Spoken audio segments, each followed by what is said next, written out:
Hi families, இன்றைக்கி ½ kg எனக்கு order இருந்துச்சு. Black forest cake. நான் கேக்கு பேக் பண்ணி எடுத்து வச்சுருக்கேன். இப்போ மோல்டர்லேருந்து எடுத்துடலாம். எடுத்து பார்த்துருந்தா நல்லா ஸ்பாஞ்சியாக வந்துருந்துச்சு. நான் 3 லேயராக நான் கட் பண்ணி வச்சுருக்கேன். இப்போ ஒரு பவுலில் விப்பிங் க்ரீம் ரெடி பண்ணி வச்சுருக்கேன். இந்த வீடியோவை அடுத்த இதில் நான் போடுறேன். 3 லேயராக இருக்குது. இப்போ ஐசிங் பண்ணிடலாம். இதில் நான் செரி சிரப்பு வீட்டிலே நான் ரெடி பண்ணிக்கிட்டேன்.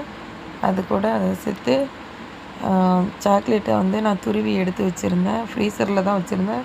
கூட செரியும் கட் பண்ணி வச்சுருக்கேன். அதையும் சேர்த்துக்கலாம். சேர்த்து க்ரீமை வச்சு மோல்டு பண்ணி விட்டுடலாம். இப்போ 3வது பேஜையும் வச்சாச்சு. இப்போ நல்லா ஸ்ப்ரெட் பண்ணி விட்டுடலாம். எனக்கு ஃபஸ்ட் டைம் பண்ணும்போதும் ஒரு மாதிரியாக இருந்துச்சு. ஆனால் இந்த டைம் பண்ணும்போது எனக்கு கொஞ்சம் பயம் குறைஞ்சி இருந்துச்சு. நல்லாவே வந்துருந்துச்சு. ஒரு 10 நிமிஷம் ஃப்ரீசரில் வச்சு எடுத்துகிட்டு டெக்கரேஷன் முடிஞ்சிச்சு.